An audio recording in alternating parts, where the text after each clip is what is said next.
my late father, could not read music, not well.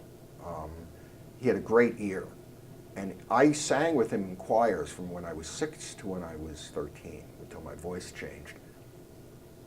And I learned everything. I had to learn all my parts by ear.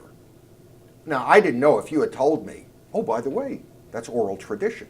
You're learning stuff in the traditional way. You're not reading music. Someone sings it, you repeat it, you sing together.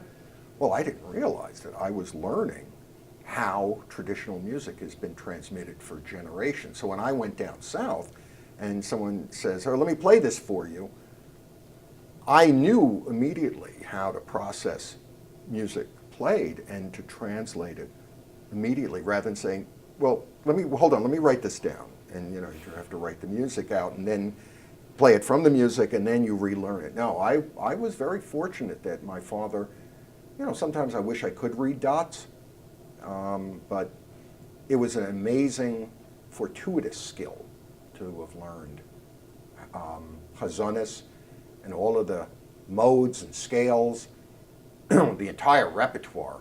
I mean, it was huge. It was all learned by ear. It was all learned by ear, and it was a lot.